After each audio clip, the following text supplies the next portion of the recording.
Assalamualaikum warahmatullahi wabarakatuh. Perkenalkan, saya Indah Rustika, salah satu bidan di Klinik Medika Keluarga. Dalam kesempatan kali ini saya akan memberikan edukasi tentang pentingnya pemeriksaan ANC atau antenatal care, yaitu pemeriksaan yang bertujuan untuk memantau kondisi kesehatan fisik dan mental ibu hamil hingga siap menghadapi masa persalinan, masa nifas, pemberian ASI secara eksklusif, serta kembalinya kesehatan alat reproduksi secara alami dan bertahap. Dilakukan minimal 6 kali, yaitu 1 kali di trimester pertama, 2 kali di trimester kedua, dan 3 kali di trimester ketiga. Tujuan pemeriksaan kehamilan: 1. Untuk memantau proses kehamilan, untuk memastikan kondisi kesehatan ibu selama kehamilan, serta pertumbuhan janin yang ada dalam rahim.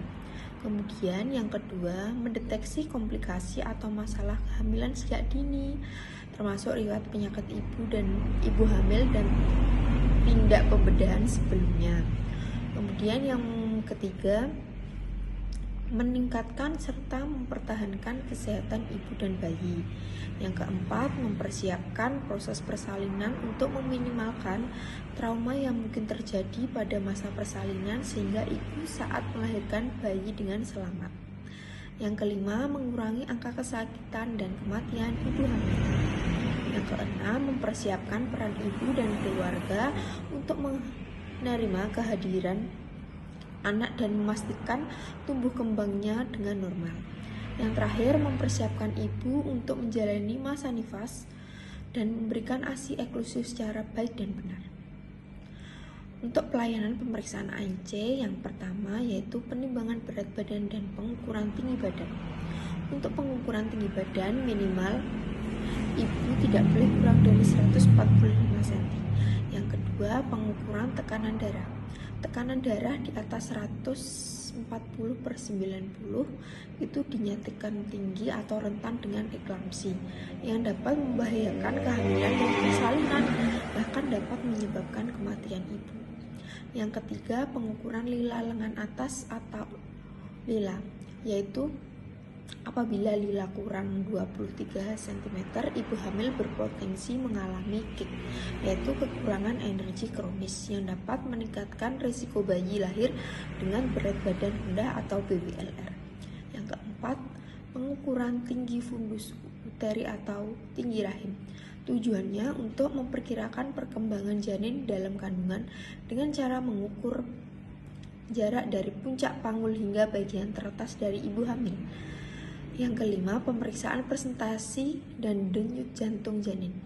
Tujuannya untuk mendeteksi kemungkinan adanya kelainan letak janin atau masalah lain.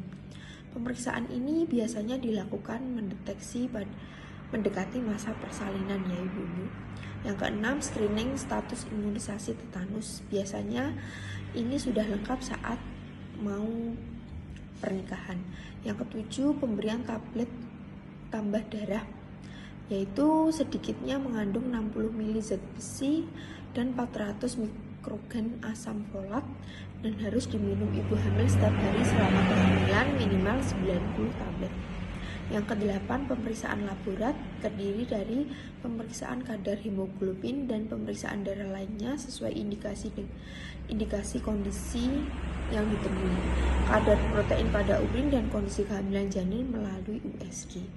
Yang ke-9, tata laksana atau khusus. Apabila ditemui masalah atau kelainan kehamilan, dokter atau bidan dapat segera merujuk ke fasilitas rumah sakit yang lebih lengkap. Yang ke-10, konseling, yaitu setiap kali melakukan pemeriksaan kehamilan, ibu dapat melakukan temu bicara atau konseling dengan bidan dan dokter yang menangani. Tujuannya untuk mendapatkan informasi terkait kesehatan ibu dan bayi dalam kandungan, serta langkah-langkah yang harus dilakukan untuk memastikan kehamilan secara sehat dan lancar. Demikian materi yang saya berikan, semoga dapat bermanfaat untuk ibu-ibu dan calon bayi yang akan dilahirkan. Sekian dari saya. Wassalamualaikum warahmatullahi wabarakatuh. Salam sehat.